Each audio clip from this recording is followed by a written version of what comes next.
And we're live. So welcome everybody to yet another live interview show with Become a Fearless Father. And right now I am accompanied by Nick Murphy, right, from the podcast, The Parentpreneur. So it's going to be absolutely fantastic, like-minded at what we're trying to do. And I can't wait to share his message with everybody out there.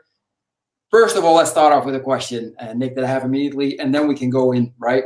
Yeah. Something that's very important.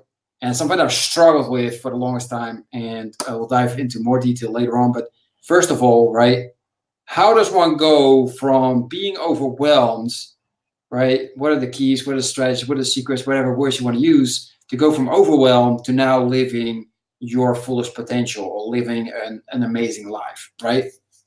Yeah, how much time you got? That's a big question. You're just going to go right in right off the bat. Okay, cool. Yeah, I think a lot of it just has to do with your mindset and making a decision. You know, overwhelm is a state of mind. Overwhelm is a story that you're telling yourself about what's happening around you and what's happening to you. And if you let that become your narrative, and of course you're overwhelmed because you don't feel like you can do anything about it, when the very idea that you could be overwhelmed without actually allowing yourself to feel overwhelmed is an oxymoron. It can't actually happen unless you go ahead and embrace that narrative that, yeah, these things that I need to get done or all this stuff I have to do, if I'm behind, quote unquote, or if I'm not where I think I should be, then therefore being behind makes me feel overwhelmed. So it's really a label, and it's a label that we give a circumstance or a set of circumstances in our life. And if we choose to operate from that perspective, then we're going to have some issues getting out of that. But at the end of the day, like, distill it down to kind of what's the one big thing to move forward and just focus on that. Because, you know, what I've found, I'm sure you found, and most successful entrepreneurs have found, is that it's not like we think that the end result is progress. And in reality, progress happens every single day. And even the illusion of progress towards a goal, like working every day in what we love, even if we're not at the end result yet, feels every bit as good as having that huge launch if you're constantly like running around like crazy. So overwhelm is a state of mind, and just choose not to operate from that spot and problem solved. It's easier said than done if you haven't kind of practiced that mental toughness stuff. But at the highest level, that's what it is. It's a decision. Just decide not to be overwhelmed. Exactly. Or, and that's what I've been learned, change what overwhelm means to you, right? Like, I've been overwhelmed all day long, but I feel freaking fantastic, right? So, but we'll dive into that a little bit later into more detail. First of all, Nick, for the people that do not know you, never heard of the Parentpreneur Podcast, right? Share a little bit of your background. And I always like for the guests to share what their family setup is, so that people can understand, like, okay, wow, he's got so many kids, or, how he's married for such a long time, etc. Yeah. Right? Yeah. So, I mean, if you're overwhelmed, listen to the rest of this story and you won't be overwhelmed for long, because my life could very easily be overwhelming. I've got 5 kids in 2 states, 4 boys, 1 girl, 2 blondes, 2 brunettes, a redhead, and a partridge in a pear tree. And if that's not enough, it goes across 2 states. So my wife and I live in Omaha full time. My 2 oldest boys live in Arizona with their mom. So I'm back and forth with them once a month for about a week, and wouldn't have it any other way. It's really, kind of the onus of why I decided to go down this path and walk away from corporate. But my wife also owns a dance studio. So I joke that we've got 5 kids and 400 foster kids. Nice. We got a dance studio full of little girls and some boys too. And so, yeah, it's, you talk about overwhelm, that's a really easy way to be overwhelmed is, Dad. I'm sure your kids are going to walk in at some point. I got this studio so that I could create content on my schedule without trying to do it from my basement, where the kids' stuff is all over the place. But I think you just have to embrace that situation. But yeah, we've been married for 8 years this summer, I think, coming up. I got married in 12. So yeah, 8 years and 5 kids later, and growing business on both fronts, and 2 entrepreneurs. So it's, it's make or break time every single day, every single year for us to support 7 people. And so you just, you do what you want to do. And there's a lot of beauty and freedom in that. And there's also a lot of responsibility and stress and pressure that can come from that when things aren't going to plan. So mindset's really, really important, as is kind of planning and just embracing your life. Absolutely. I'm happy you I'm going to plug my computer in here too, because I realized it came unplugged, so I don't want to die on you. There we go. We're all good now. We're still here. All right. So I'm happy that you shared a bit about that, because, and the reason why I'm happy is you mentioned just now, like, your wife is also an entrepreneur, right? Mm-hmm. One of the things that I keep hearing from entrepreneur dads is like, dude, how do I deal with this? I have the feeling my wife does not understand what I'm trying to accomplish, right? Mm-hmm. Now you have your wife is an entrepreneur. Would you say that's easier for you? Does it make it harder? Does it make it any difference? I don't think it makes it. I mean, being an entrepreneur, I think, helps a little bit in that mm-hmm. there's not just some safety net of a paycheck, which I would argue, from my book back there, that's actually, you don't control your paycheck. It could stop tomorrow if you work for somebody else. So there's a little bit of myth to that. But the idea that there's a steady paycheck coming in and she understands that that's not reality for us. So that part's easier, but she runs a brick and mortar single location business with a staff of 16 and 400 kids, and they go on stage and they dance. And so you can touch every aspect of that business and deal face to face with your customers every day. Growing a digital business, coaching on the internet, doing Zoom calls, doing Facebook Lives, building an audience on Instagram, putting out a podcast, launching courses, launching membership sites. I mean, those are things that are just very, very foreign to her. Mm-hmm. So I think at the end of the day, like the net of the question to me is like, how do you communicate that effectively? Because it's really important that we feel that support from the people around us. Whether it's your parents, whether it's your spouse, your partner, your kids, your roommate. I mean, it doesn't matter who it is. Mm-hmm. You've got to have that support and you've got to feel that support. So how can you communicate not what you're doing so much? I think people get hung up on the details. Well, mm-hmm. I've got this webinar, I've got to fill out these landing pages, or I got to fix my Zapier integrations. And people are like, what? If you say, hey, I've got this launch coming up on a program I've been working on, and my goal is to get 50 people into this group coaching program and take them from point A to point B. And these are the things that I need to do that are really important. And this is happening in March. Oh, okay. It's just a big project. It's a busy time in your job and in your career. And I think most people can relate to that if you communicate it effectively and put it in their language and not in our crazy, digital marketing language. Yeah, exactly. Yeah, I'm starting to laugh because when you said Zapier, I tried to explain that to my wife. That went, just like you said, yep. Right? You see the eyes glaze off, just trying to be really like, oh, that's really interesting. I said, you have no clue what I'm saying right now, do you? Like, nope. Nope, but I'm supportive. Yeah, exactly. And I appreciate that. There you go. Let's talk about something else that, so now it's just like I coach online and see. That sounds interesting. I understand what you do now. Yep. Cool. All right. Yeah, I asked that question because, as I mentioned, the last couple of times for some reason I kept hearing it. You talked about it. I was like, I gotta ask you how you handle with that. Yeah. But yeah, it's just how you communicate and make sure that you understand each other. Right. I keep getting a better picture of that. The word understanding is the most important thing of your relationship, not your communication. You got to understand each other, meaning like, I got to make sure that you understand me, but I also got to make sure that I understand you. So I know exactly how to then communicate with you what it is that I do, for example. To tack onto that real quick, I think empathy means a lot. I don't understand what it's like to have, I sort of do because I watch it for 8 years, but like Costume Week. Like there are seasons in her business that are absolutely nuts. We're getting into one right now with competition season all the way through nationals. Is pretty much 7 days a week, 12 hours a day through summer. That's just part of it.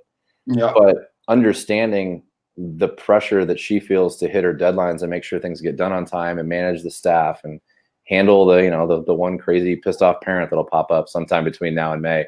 Like there are just things that you expect. And so I try to just look at it.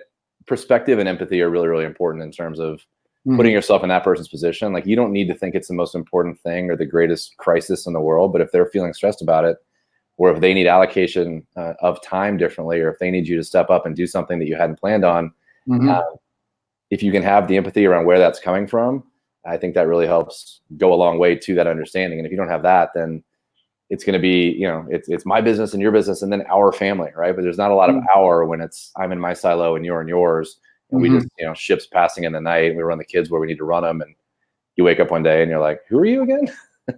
And so I think that's a risk that can happen if you don't invest that time in trying to understand and have the perspective.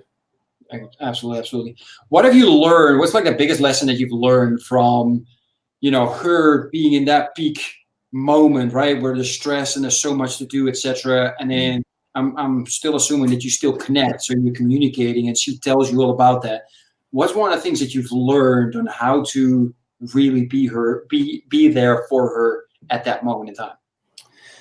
Everybody's different. She's somebody who is very quiet. She's far more introverted. Like I just know when she's stressed. And the best thing I can do is either stay away Okay. or give her a hug, or just wait and talk about it later. Like it's not going to do me any good to try to go fix it for her or ask how I can help.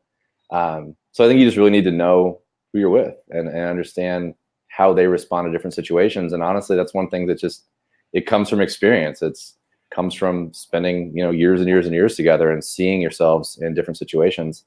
But I'm a part of that business. I'm around it. All of our kids dance there. So I'm cool. Prop dad, dance dad, co-owner, like marketing guy, like whatever hat I need to wear. But I know enough about what's going on, and I know enough of the people. And we have people on her staff that I kind of like relay things through, because there's one person that has a personality that can handle all that stuff that gets her, but also understands that like people need answers to things, and can kind of be the, I don't know what word I'm looking for, but pass that information back and forth and be the relay, I guess. Exactly. Yeah, that's a very powerful thing that you mentioned. Real quick in between is like I got to make sure that I'm not the one sitting here and trying to solve things for her, right? Trying to make it like, oh, have you tried this? Have you do that? Which I think is one of the biggest things that we as men like to do is like, all right, come on, you got an issue, let's go solve it. Yeah, right? We got to fix stuff, right? Yeah, exactly. So I hope that people picked up on that. That's absolutely very important. So one of the things that I saw on one of your posts on Facebook is that you help parentpreneurs make sure that they get to grow their business in such a way that it will sustain them and help them out and fulfill their full life, right? So what is your strategy of steps to help those parents to build the business that they need so they can build the life for themselves that they have envisioned? Yeah. I mean, there's a lot there at the highest level. I think I've built a framework by doing things the wrong way for a really long time. I mean, I've always been able to make money. I've started, I think, 3 now, multiple 6-figure businesses. So starting something and being able to make money has never been a problem, but I didn't invest in the right things at the right time. And I certainly didn't do them in the right order. So it's kind of like making pizza. And if you forget to put the yeast in the dough, or you put it in at the end, it's not going to turn out so good. So you can have the right elements and you can have the right strategy, but if you do it out of sequence, or if you do it too soon, that's an issue. And so a lot of my stuff is around building a foundation, because you can have the greatest wall in the world, and if you're holding it up for a while, it might work. But the moment you take 5 steps, if it's not bolted to that foundation, it's going to fall right down. And a lot of entrepreneurs, especially busy parents, are out there chasing vanity metrics like Instagram followers, or I'm going to do a podcast, I'm going to chase downloads, without any kind of systems in place, without a team to help support that growth, without having a sales strategy or a funnel in place on the back end to actually take those customers that are relating to your message and put them into somewhere where you can make money and monetize that. And you've got to make money. I think that's the thing. Business isn't a hobby. And so a lot of people are well, I'll do this after I've built all these things. And so there's a lot of stuff there. I could go a million different directions, but people go too far one way without building the foundation. Or the counter, and what I did was I waited way too long to get serious about monetization, because I thought I had to have everything perfect. I'd have every bell and whistle and everything checked before I could go out and launch a program or actually deliver value. And that was just a fundamental non-truth. And that's one of the things where I coach from is basically having done this the hard way. I walked away from a $200K job with 7 people to feed and said, I'm going to figure it out. And I figured it out, but it was painful, man. I mean, I spent a ton of money. I mean, I probably invested more than $1 million in the last 6 or 7 years in things that most of which didn't work, some of which did. And so in my coaching, I've taken the things that did, I've built them into a framework. I help people sequence them so that you can get from kind of frantic and reactive to stability and to growth, and eventually to thriving in your business, doing it on your terms and being home for what matters most. And so that's kind of my jam. That's what I get all fired up about. But I'm part business geek. I'm full-time dad, and I've made a lot of mistakes doing it the wrong way, listening to the gurus out there. And I know that for busy parents, hustle and grind, 10x your effort, it's all BS, man. It doesn't work. And so I wanted to come at it from an angle that's like, look, you've got limited time, limited bandwidth. You don't have to pick and choose between being a good family man and having a successful business. You can have both, but only if you do it in the right order and you have the right support and you're doing it consistently with the end game in mind. And so that's what I'm here for. Exactly. Love it, man. Great message. So you just mentioned like you invested tons of money in all kinds of coaching courses and all that kind of stuff, right? And then you also mentioned like a lot of that stuff was just not beneficial for you, right? Now, I've noticed for myself, is once that I've noticed, I've got one on a course and I'm like, man, this is not getting me where I want to be. I close myself off, even though the course hasn't finished yet, right? And I have a hard time to make sure that I can still change my mindset, so I'm still open for the teaching, so I can take out of it as much as I want. Because in the end, we did pay for it, and there should be an end result of what they promised, right? Have you come across this? Has this happened to you? And most importantly, what would be a strategy of making sure that you get out of that and still get all the benefits out of it that could help you move forward?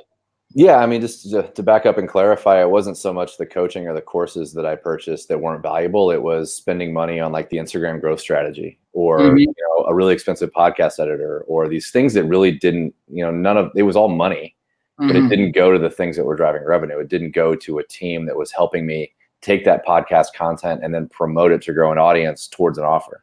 It was all kind of out of sequence, and it was stuff that I didn't need to do until I had $700,000-800,000 in revenue. And then maybe not, that number's arbitrary, right? Like you can find that point, but doing those things might be required to get you to 7 or 8 figures, but it's not required when you're trying to make, your first 50 grand in your business. And so that's kind of what I meant. But in terms of, there's so much stuff out there. I mean, you can go on Google, you can go on YouTube, you can listen to every podcast.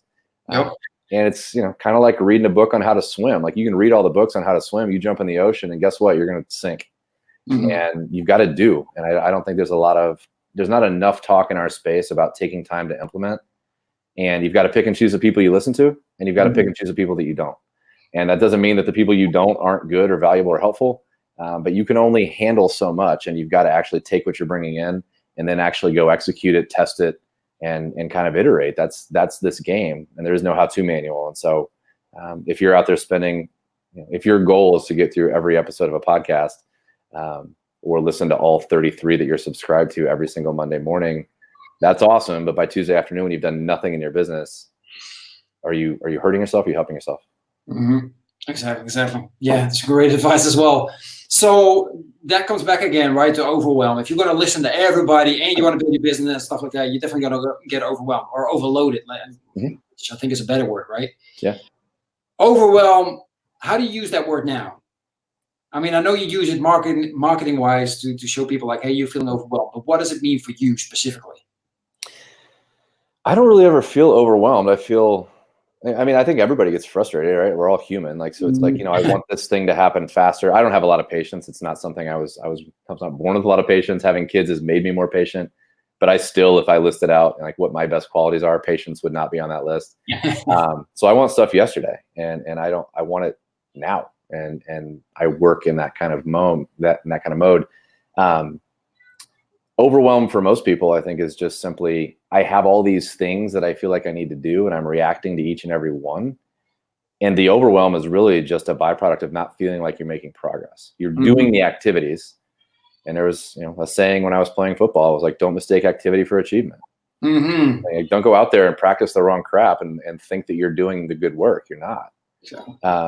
And so, don't think that doing a bunch of activities is going to necessarily move the needle in your business. And like some of the best advice I ever received that helped me a lot, it was how I created my framework, was like, slow down to speed up. Like, slow down. Wait, you've been doing this for a long time. You've had a lot of successes. You've also done some things you would do differently now. Back up. What worked? What order? And so I organized the stuff I talked about into a framework that now is easy for me to teach, that really helps people move the needle. But had I not slowed down to see that, I would have continued offering the same kind of advice, but it would have been out of order and people wouldn't have known what to do with it. And it wouldn't have grown a business. And so things like that, I mean, the chances of you finding that missing element in the next podcast you listen to or through a Google search, like that aha moment, there's no winning lotto ticket out there on a podcast. So take what you probably already know enough.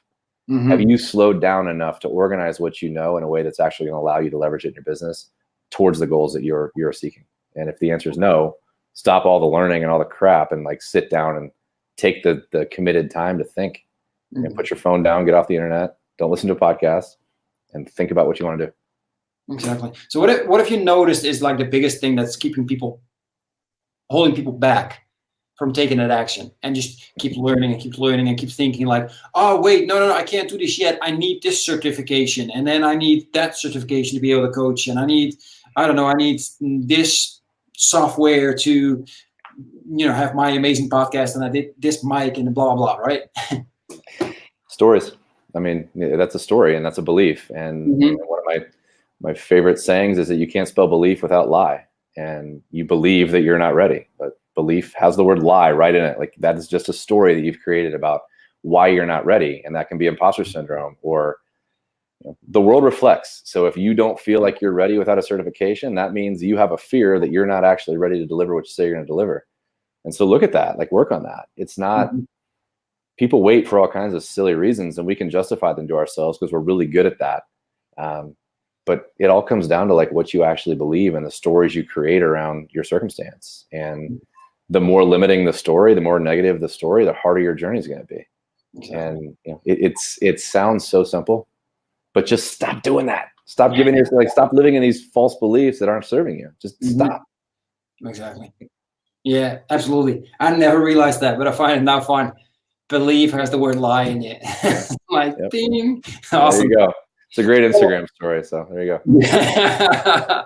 So let me ask you this, because, you got your entrepreneurial business, your wife, you said, is crazy busy. How do you two make sure that, you spend the time to connect with your kids and be the parents that you want to be? Yeah, it's challenging. I mean, we find time, I think, when the kids are at school. I mean, our oldest is in 5-day preschool now and goes to kindergarten next year. So I feel like we've gotten through that just crazy season. Yeah. Any of you out there with toddlers, I mean, you can sit down and have 2 hours of uninterrupted work during nap time, and then your chaos erupting all around you 10 minutes later, and you're like, what the hell happened? That was not my plan. So we've gotten through that, but I think making sure that we take time, we go on a vacation. I have a saying, and people are either going to like this or they're not, but when you bring the kids with you, it's a trip. When you leave them at home, it's a vacation. and I think, we find time to do stuff with the kids and as a family. We also find time to do stuff alone together, because you have to do that. And every time that we do that, we come home in a better place and are more patient and can communicate more effectively. And so we don't give ourselves enough grace as entrepreneurs or as parents to understand that, like, if you're running a business at the same time you're being a parent, like being an entrepreneur and being a parent are the two hardest things you could ever do in your life, and you're doing them at the same time. Give yourself a little freaking grace and step back and say, you know what, like, I've made a lot of progress this year, and you've got to prioritize, kind of going back to your question, you've got to prioritize that time. Time blocking, being protective of your boundaries, making sure that like what you two commit to and your family commits to, you actually honor that time. I know before we jumped on, you were having dinner with your kids. And, like, that's important. It's really, really important. But figure out what it is to you and your family, or if you're a single parent with your kids, and protect that time as if it's the most important meeting of the year. And I think if you just do those things, the beauty of being a parentpreneur is that we get fulfilled in everything that we do. You're the parent and you're running your business. And it's only when we tell ourselves false stories and get into these negative tailspins where the wheels start to feel like they're coming off. But at the end of the day, like, you're creating your own life. You're living on purpose. You're doing it with your family around you. You are winning. And it's just a matter of time until your business catches up to that.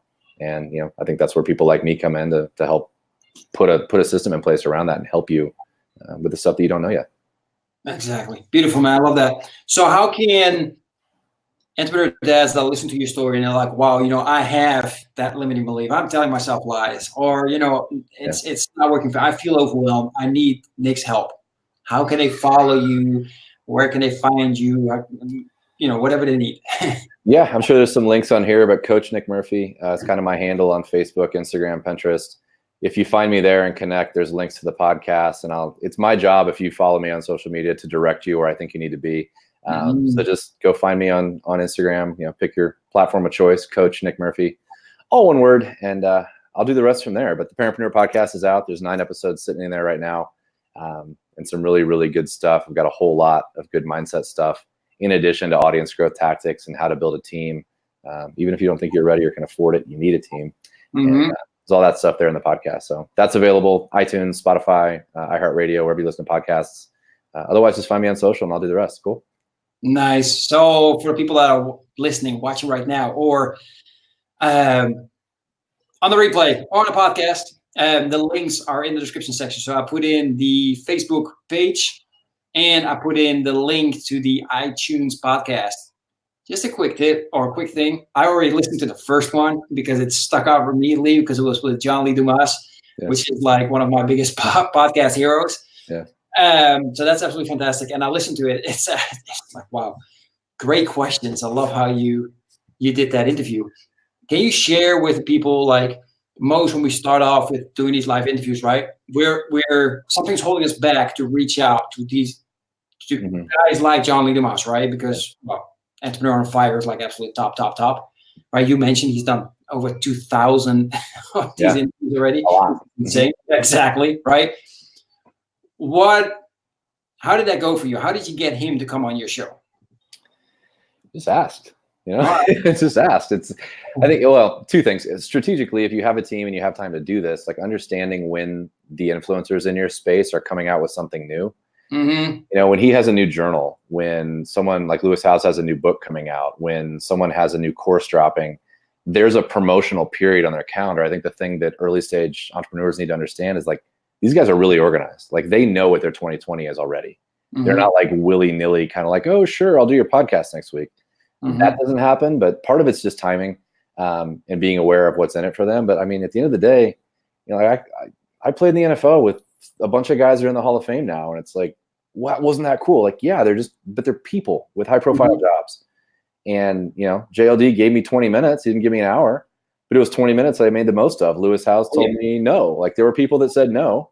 There were people that said yes. But if you don't make the ask, that's not gonna fly. But when you do that as a podcaster myself, make it easy for the guest or for the host to say yes. Why would you be a good fit for the audience? How long are you going to take? Here's the link to schedule, so you don't have to go back and forth on email 17 times. There are things that you can put in place as a host to reach out to high profile guests that will make it much easier for them to say yes to you. Because if it's confusing or difficult, the answer is going to be no 100% of the time. Exactly. Love that. Great advice. I appreciate that. I have a lot of followers or audience that do live shows, so I'm sure that they're happy that I asked this question right in before the bell rings. There you go. Nick, thank you so much for hopping on, taking the time, sharing your golden nuggets. That's not talking about golden nuggets. That's the question that I didn't ask yet, but we'll probably connect again. So everybody else, thank you for following us. Thank you for being here. Thank you for the love. I appreciate that. Everybody watching now and listening to me say that, make sure if you haven't done so already, brace a heart. And if this was valuable for you, don't be selfish. Make sure you share this with your friends and family so they can learn from Nick as well. Everybody, have an amazing day, and we'll see each other very soon. Take care. Thank you, guys.